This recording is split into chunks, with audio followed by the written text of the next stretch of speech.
Hey, it's Neil from 7 Million Bytes Podcasts, host of a Vietnam podcast and Did That Really Happen? I am beyond excited to share this special first episode of Beer Stories, hosted by my good friends Mischa Smith and Alex Violet from Pasteur Street Brewing Company, and produced by me at 7 Million Bytes Podcasts. This is a combination of two major passions for me, podcasting and craft beer. I cannot thank Alex and Mischa enough for putting their trust, faith, and patience in me to get this off the ground, and I hope you enjoy listening to it as much as we did making it. And of course, as always, a massive thank you to Louis Wright for all of his support for what I do. I literally couldn't do it without him. This doesn't even include the amazing intro music that he's made for a Vietnam podcast and for Beer Stories and several of my other clients as well. He is becoming the podcast intro music expert now. So check out the first episode of Beer Stories here on a Vietnam podcast. It's going to be a special PodSwap, and we're going to do more of these over the coming months. There will be new episodes every week. So make sure you go on Spotify, Apple, wherever you get podcasts, hit the follow or the subscribe button and get the weekly episodes. And this is for beer enthusiasts, not beer snobs. So if you love beer, you'll love this podcast. The link is in the show notes. Go and follow that if you need it and enjoy the podcast. Cheers.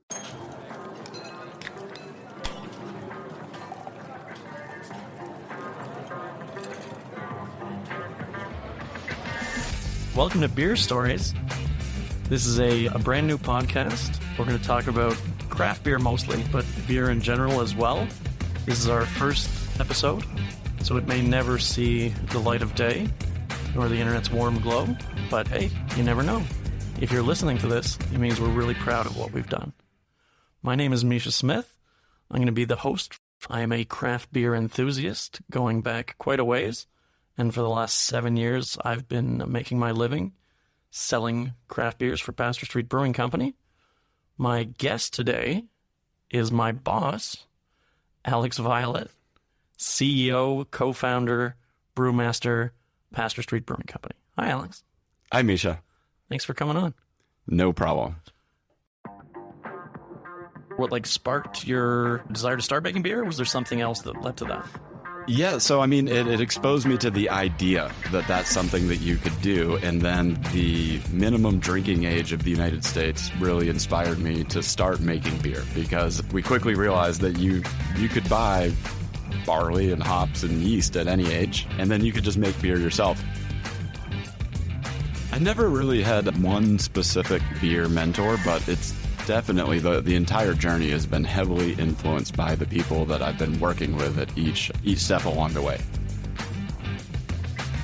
Following their passions and, taking a big risk with their money or taking a second mortgage on their house to invest in this business. Seeing that at a young age, I was just like, man, I can't even imagine having a house, let alone gambling it on this business working. I've been brewing beer for 2 years? We started in 2015, 7 years later, more than 60 local craft breweries in Vietnam. Do you ever think about what your role was in building that scene and kind of your legacy in the Vietnam craft beer industry? You genuinely enjoyed the durian beer that you made. It just haunted me ever since. We had a keg of IPA, and we have a customer say, I think this IPA tastes funny. And I smell it, and I'm just like, oh shit. This smells like durian. And it turns out that any keg that we had the durian beer in had to be removed from service. It's stuck there. So this podcast was your idea to talk about beers. That's correct. We haven't really figured out the exact format yet, so we're doing this as an interview. We're going to talk about your craft beer journey, mostly. And then at the end, we're going to do a little fun fact or fiction segment. Well, let's get started. Let's go. Cheers. In addition to us, we've got our producer, Neil Mackay, and our theme music was done by Louis Wright. So, Alex, you're a little younger than me. I distinctly remember a time when I was of drinking age that I've never heard about craft beer before, living back in Canada. Do you have a memory of the first time you learned about craft beer? Or was it always part of your lexicon that there was this other kind of beer called craft beer. No, the first time that I heard the term craft beer and actually connected that to something was in Missoula, Montana. Okay. And I was a sophomore at university, and my roommate lived in Montana, but we were going to university in Tennessee. So his father said, how about we buy you a plane ticket to fly up to Montana so you can drive back with my son? And we arrived in Montana, and I, brought my fake ID with me.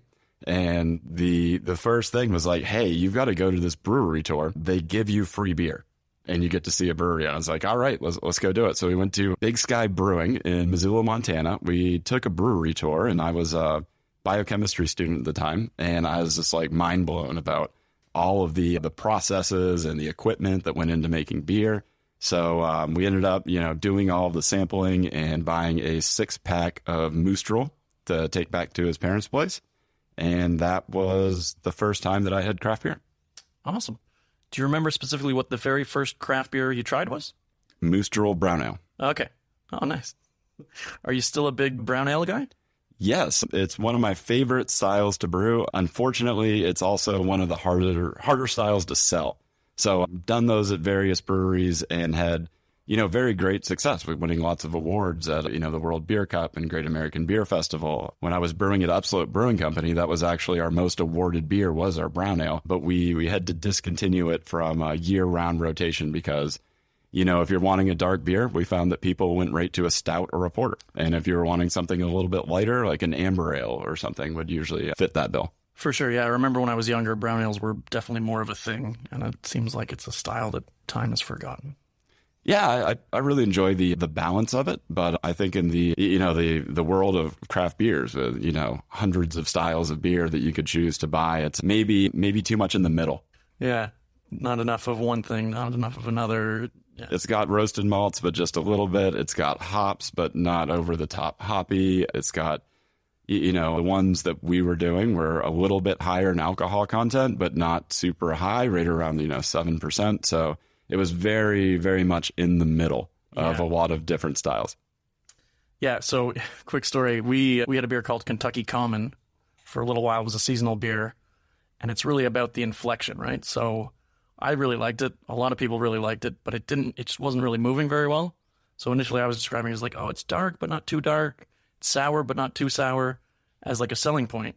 But then when it's not selling, it's like, oh, it's dark, but not too dark. And it's sour, but not too sour. It was just like a little bit of everything, but not enough of anything for anyone. So you mentioned the biochemistry. That's what you went to school for? Yes.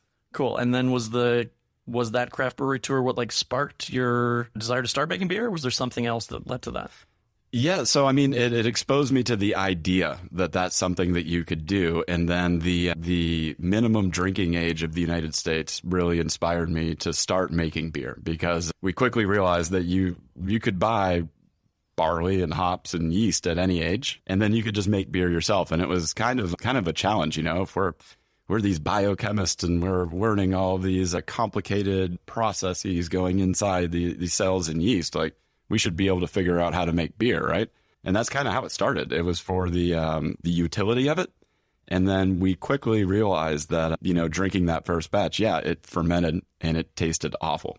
And started to realize that there was like really an art to it. You couldn't just go into the science side and then have something that was enjoyable to drink. You really had to, have an appreciation of the flavors for beer and an understanding of where those flavors come from, and use a little bit of your artistic side to blend that together in combination with the technical side to make sure you have a clean fermentation and that you actually ferment to alcohol and not to vinegar or something. So would you say that you saw a lot of yourself in Walter White's story when you watched Breaking Bad? Absolutely not. The main reason is that I never really thought this would be something you could make money doing. Right. That was his goal from the start, was to, yeah. Yeah, it wasn't until much later that, had the idea that maybe you should try and turn this into a career. It was always very much, this is going to be a fun hobby that I have. So when you did start making money off it, turning it into a career or profession, did you go mad with power the way that Walter White did? No, not at all. It was probably the least powerful position in the entire company that I was working at, driving a truck and lifting kegs. Got to put the work in, brick by brick. Did you have like a mentor in the brewing industry, or was it just from those beginnings you were kind of self-taught, you figured it out along the way, or was there someone in your journey who really, I don't know, either made you like, helped you to take it to the next level, or like really opened up certain things that you wouldn't have been able to figure out on your own otherwise? I never really had one specific beer mentor, but it's definitely the entire journey has been heavily influenced by the people that I've been working with at each step along the way. Because of that artistic side, everybody has a different take. So brewing with people that appreciate different flavors in the beer, and then brewing with people that have different educational backgrounds. So it's some people got into it because of the art and just this passion for a flavor of beer. Some people were more of an engineering, mechanical mindset and really enjoyed the equipment and the process. Some people were like production manager. You could tell like that's what they were drawn to, was like the scheduling and the optimization and that end of it. And then of course, like business people who were, following their passions and, taking a big risk with their money or taking a second mortgage on their house to invest in this business. Seeing that at a young age, I was just like, man, I can't even imagine having a house, let alone gambling it on this business working. Like, I've been brewing beer for 2 years? Like, I can't let this guy down. Right. That's funny. So did your parents have any influence in your craft beer experience, or were they, like my parents were wine drinkers and whiskey drinkers? Were your parents into craft beers as well? No. Blake is older or younger than you? He's younger than I am. So obviously, as the younger brother, he wouldn't have had any influence, but he also was in the craft beer industry. Yeah. So he worked in the industry for, probably 4 or 5 years total. He helped with Pasteur Street and lived in Vietnam here for a while. Obviously, it's how you know him. And then before that, he was at Sweetwater Brewing. And then after Vietnam, he was at Bell's Brewing. So Pasteur Street, by far the smallest brewery that he's ever been a part of. Right. Cool. So moving on, it's kind of like asking you to get your favorite child, which is obviously easy for you. You only have one. But do you have like a single favorite beer that you've ever made, whether it was here in Vietnam or back home in the States? Is there one that like really stands out as like either that's my favorite that I've ever tasted, or like that's the one I'm the most proud of? We'll be right back. Join pilot and adventurer Fernando Pino as he takes you on journeys to discover exciting destinations across the UK and Europe. You'll fly with him to hidden gems and experience local culture, from bustling streets to serene hideaways and the best places to eat, sleep, and play. Travel Plans is more than a podcast. It's your ticket to exploring the world and its history with a friend.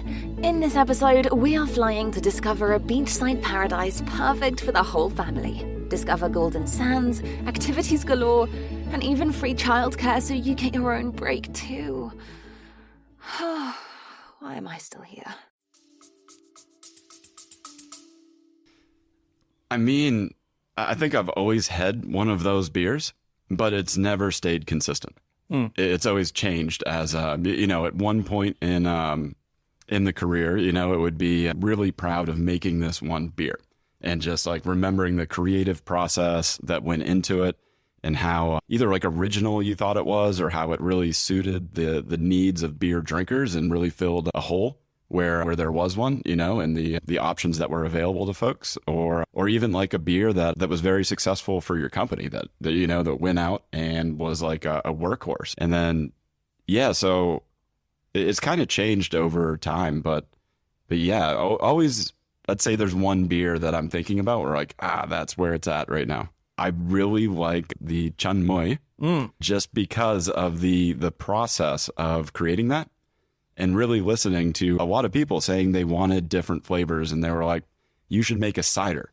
You should make a hard seltzer. And just asking why, what do you like about it? And trying to get them to describe the specific flavors that they were interested in. And then using those flavors and saying that flavor isn't specific to a cider or to a hard soda. This can be in beer. And then finding a way to pull out what I think they were really asking for in a drink, and then put that into a beer that for me, like combined all of that and also stuck to our vision and values for our company to make craft beers and to make them with non-traditional local ingredients that highlight the agriculture and the culinary tradition of Vietnam. So yeah, I think that, you know, combining all of that, it was a big exercise on brewing, not only trying to figure out what somebody wanted, but then finding a way to brew it within the context of who we are and what we do. Obviously, I've had that beer as well recently. I think it's awesome. It's not at all what I expected when you were describing it to me before it was done. So I was really surprised by it. Just for our international audience, could you describe what Bia Chang Mui is? Yeah, so the Chang Mui, from what I understand, just translates to lime and salt. And it's a fermented beverage, actually. So it's a lime with salt added and then covered in water, some sugar added, so the yeast has some stuff to work with and do a nice little fermentation on it. And then that ferments and makes this super concentrated, lemony, funky characteristic from the fermentation, very salty beverage, which is usually then diluted and then served. And it's very refreshing if it's, you know, hot weather, which it always is here in Saigon. And it's also seen as like kind of like healthy in a way. It's like as a lot of fermented foods are. It seemed to be like something that's very good for you. It's good, and it's good for you. I didn't say that. I did. All right, so moving on. Like I said, the Chang Mui, it surprised me. Have you ever made a beer that surprised you in a way? Like a beer that you're like, oh, this will be fun and whatever. And then it comes out and it's like, oh, actually, this is doing way better than I expected. And people are loving this way more than I thought. And this is actually a much bigger thing that we've got on our hands than I realized. Yeah, at risk of sticking with Pasteur Street too much, You've been here. that would be Jasmine IPA because you know, that's the most popular style of craft beer in the world. And that should be something that we lead with. Like, why wouldn't that be just as popular in Vietnam? You know, and brewing that with jasmine flower is just the perfect pairing with hops. It's like they're both flowers and their flavors are very complementary. So I thought it was a great beer, but I wasn't expecting much out of it because everybody was saying IPAs are going to be too bitter. Nobody wants bitter flavors. It needs to be sweeter. The flavor's going to be too strong. And yeah, we weren't really expecting much out of it, but then it quickly turned into the flagship beer of the company. Still the most popular craft beer in Vietnam. I'm going to ask you something. You might not want to answer. You don't have to if you don't want to. But if you're, you know, obviously you're American. You're familiar with Mount Rushmore. You have 4 of the presidents up there. Mm-hmm. If you had to do a Mount Rushmore of beers, do you have like 4 that really stand out as like either just, you know, the best you've ever had or like the most important craft beers maybe? I think your favorites would be better, but do it however you want. Mount Rushmore. Oh, 4 on Mount Rushmore, right? Yes. Let's see. I start with the Moose Drill Brown Ale. Yep. Getting into it. After that, really got into Le Fin du Monde, Canadian beer. The end of the fucking world. Absolutely. From there was getting very into wild fermentations. And was it Bam Beer from Jolly Pumpkin? Just a 3.5% super light, easy drinking wild ale. Great. So that one really inspired a lot of beers that I brewed after I had tasted it. And then we're going to finish that off with one of my own with Jasmine IPA. Nice. I know from conversations that we had back in the day, early days of the tap room, that you're a very modest and humble guy. You don't like to, you're good at deflecting credit to other people on the team. But when you step back and look at where beer was in Vietnam, not just craft beer, but the beer industry in Vietnam when we started in 2015, and look at it now here, like 7 years later, more than 60 local craft breweries in Vietnam. Like, do you ever think about what your role was in building that scene and kind of your legacy in the Vietnam craft beer industry? Or is that like just something that you don't spend any time on? The short answer is no. I don't think about that. I would say that coming in, we had no idea what we were going to do for beers, right? Like what was going to be our attitude and approach to craft beer in Vietnam. How were we going to market that?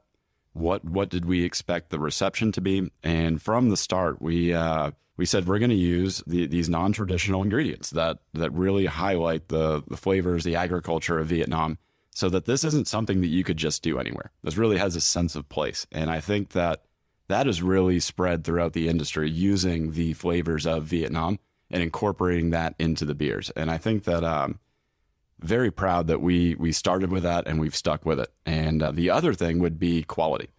We knew that, you didn't really have any competition when we were starting, so you could brew however you wanted to. You could use some less expensive hops, or you could, maybe cut a couple corners to make it cheaper. And we said that was never going to be something that we did. We had this kind of like idea that we could pick up this tap room with the beers in it and drop it onto Pearl Street in Boulder, Colorado.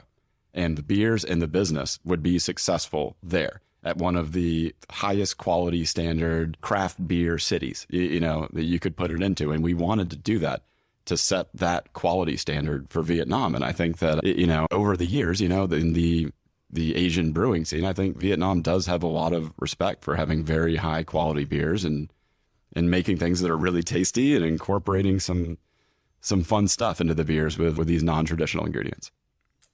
Awesome. So back then, did you ever imagine there would be more than 60 local craft breweries here in Vietnam? Or does that number seem low to you now, 7 or 8 years later? Are you surprised at where the industry is, or is this? I would say that we did expect it, but we didn't think it was likely. And that's why we were saying we that was one of the reasons for setting the quality high, is that that things move fast in Vietnam. So if something's successful, there's going to be a lot of them very soon. And if we could make the way that you compete being that quality and consistency is the standard, then that's what can really grow a market. And we identified that at the start, that if the standard was you had to have great beer, that people are going to like it. We're going to find people that like these flavors of beer. But if there was, other motivations besides quality coming first, that it might just be somebody's first experience with craft beer is really underwhelming. They don't, see themselves being a craft beer person. And then that, I think, would not help grow the industry as fast as it did. So yeah, we were kind of hoping that would happen, but we also thought it was a long shot. Awesome. So Alex, how does your wife, Bethany, cross over into your craft beer journey? I know you guys both worked at Upslope for a while. Did you meet there, or did you know each other before? We met at a craft brewery. We worked at a craft brewery together, and we've started craft breweries together. So and all of our friends that we've made are a lot of people that we met through craft beer. So very, very involved, I guess, with Bethany and I. Craft beer is a big part of almost any milestone that I can see in our lives, with us meeting, or us moving across the world together, or us getting married, or having a daughter. And the first place that our daughter goes, other than our apartment, is a craft brewery tap room in Saigon. It's definitely been present at every point in our relationship in some way. Awesome. So for people who maybe are listening who don't know you or your story, obviously you came here, started Pasteur Street Brewing Company. You're here for a while, and then after your daughter was born, you guys went back to the States and started another brewery there, Elkmont. So staying with Vietnam for a second, was there a lot that you learned about brewing while you were here in Vietnam that wasn't in your toolbox maybe back in the States before you came here? I would say the thing that I learned about brewing was that beers start as stories. And that starting with intentionality and a story behind where this beer is coming from is something that I would say I learned out here, because in the United States, everybody's had an IPA before. Everybody's had this brown ale before. And you're brewing them as close to the standard style guidelines that you can to hopefully win this medal and be a very successful brewery. And out here, it was about introducing beer to people. It wasn't about winning a medal to stand above the crowd of the beers that were already there. It was having something that was interesting, that had a story, that somebody would say, hey, I think I'm going to try this. And after they try it, I really appreciate what's going on there. And then after, kind of doing that purposefully at Pasteur Street, I started to see the same thing back in the United States, that people were buying beers because they liked the charities that the brewery supported. They knew the owners of the brewery and thought they were great people. They liked buying things local and keeping their money local. And it wasn't just the flavor of the beer. It was the entire story and attitude behind the beer and the brewing it and the people that I had never really put together until coming to Vietnam and brewing these beers and having to introduce to people that had never had a craft beer before. And then like a light clicked in my head. I was just like, that's what we've been doing. It wasn't just the flavor of the brown ale. It was that we were, the brewers would hang out in the tap room with the people drinking it and share stories. And we all lived in the same neighborhood and enjoyed, the same activities when cycling together or when hiking together. It was always there in front of me, but I never really put it together until after brewing and in Vietnam. I know obviously from knowing you and talking to you, that before you came back to Vietnam, you had some other options as well. I know you and Bethany were talking about possibly moving to South America to start a brewery there. Can you talk a little bit about your decision to ultimately move back to Vietnam and take over as CEO at Pasteur Street?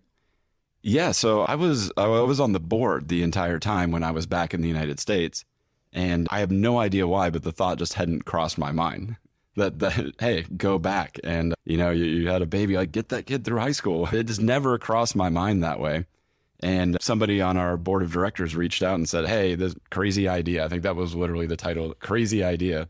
Would you want to move back to Vietnam and be the brewmaster, but as well the CEO? And I was like, yeah. It was, man, if it had been 2 weeks, 3 weeks later, maybe even like we might have had some wheels in motion where it would have been, hey, you can't turn back. You made some promises or commitments or some plans, but the timing was spot on, and that's what we did. I feel like whenever we talk about different people at Pasteur Street and just the journey that we've had there, that comes up a lot, that the timing was perfect on so many different things. And it had to be for us to be where we are now. And especially with me, especially with you, other people as well. It's just like, if it had been a little bit later or a little bit earlier, or it like taken a different opportunity that maybe wasn't as good of a fit, it just wouldn't have worked out the same way. And here we are. From my experience, when things go well and it goes right, you can absolutely, you should say, we did some awesome things. We put this together in the right way. We saw something and followed through with it. But once that has happened, you also have to look back and say, hey, if there was any sort of this timing or circumstance that was different and we did the same thing, we could have been in big trouble. And I think everybody really saw that in a direct way with COVID and, operating, tap room restaurants as well as a beer company. And that's something that you never could have predicted. And man, if you were getting ready to launch your company and you had X set up and this was going to go, and then all of a sudden the government locks you in an apartment, did a great job. It got COVID out, but man, you couldn't do anything. So yeah, there's definitely some luck involved in being right time, right place. So this brings us to the portion of the podcast I like to call fact or fiction. Alex, I'm going to make some statements about you or Pasteur Street, and you're going to tell me if they're fact or fiction. And if it spurs a great story, go ahead and tell it. And if it doesn't, then we'll just move on to the next one. Okay. Fact or fiction? The Vietnamese brewers at Cu Chi, where you brewed our first big batch of beers, told you on the first day that you were doing everything wrong. Fact. Right. So can you explain why they were so horrified by what you were doing? They had worked with some very smart people from Germany who had explained a lot of things about what you need to do to make this amazing beer. And basically everything that I said was the opposite. All the way down to the types of yeast or when you add the ingredients. It's American craft beer brewing techniques are very different than traditional German brewing techniques. And that was very obvious from the start. But thankfully, there was trust in each other. And we said, okay, this is crazy. I have no idea why you'd want to do it this way, but your check cleared. The money came through, so we'll let you try this. And then kind of, gave it a shot. And then we've been working together ever since. Right. So I think it was Bethany who first told me that story. And in my head, I'm always just picturing this crowd of Vietnamese guys huddled up in a corner, just like, this guy's a fucking idiot. He doesn't know what he's doing. He's mad. I mean, I had to look like just a space alien. Right. You know, like, what is this guy doing? This guy, you know, growing up in Tennessee, coming from Colorado, is now in Saigon at this brewery, just dropping things into tanks with chains.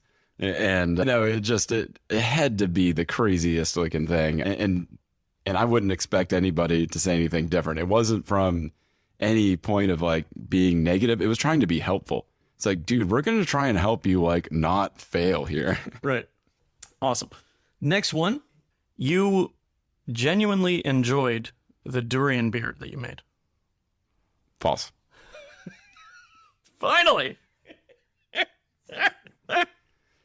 I genuinely enjoyed that we made it. Yes. And showed that it was possible. Yes. And then it just haunted me ever since. We had a standard keg cleaning procedure that it became apparent that the durian is very non-standard.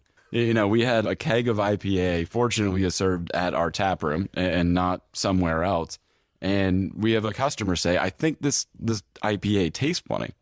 And I'm like, oh, okay, that's interesting. I've tasted all the beer at the brewery, like, but maybe, you know, there's something wrong with our draft line. Like, let me get some. And I smell it, and I'm just like, oh, shit. This smells like durian. And it turns out that any keg that we had the durian beer in had to be removed from service. We had to go track those down and just throw them out because any of the cleaning chemicals that we had could not get that smell out of the inner workings of like the tapping mechanism and the surfaces of it. It's stuck there. Right. So if anybody's listening who's not in Southeast Asia or doesn't know what durian is, it's this big fruit that's local to Southeast Asia. It smells like a mixture of like rotten eggs and dirty gym socks. We were sitting at the bar one day and I noticed somebody looking at Bethany funny, just like kind of giving her the eye. Yeah. I'm like, what's going on? Why did they? And then I realized they were pouring the durian beer and they thought somebody farted. And they're just like looking around and it just kind of hit me. That's what happened. A German building had to be evacuated because some Asian kid brought in a durian and they thought it was a bomb. So yeah, like they're outlawed on certain subways, certain buildings. Like you're not allowed to bring durian in because even before you cut into them, the smell is so distinct and so awful. And yeah, you made a beer out of it. I'm glad we made it year 1 and not year 6, so there were many fewer kegs that were infected. I only made 6 kegs. Other people after you, Alex, have talked about doing another version of durian, and I've thrown my body in front of it every single time. Next one. The Pasteur Street Brewing Company logo is actually a TARDIS. False. Okay, great. Check it out. Look it up. Okay, so next, it took 13 hours from completion of the contract to move our first big brew house from Hanoi to Vietnam. False. Oh. It took 13 days. Oh, that makes more sense. I mean, trick question. Cool, we got 2 more. Pasteur Street was the first craft brewery in Vietnam. Depends on your definition. Love it. Yeah, I think defining things is not the best way to go. If you're saying like, oh, well, we were the first, that's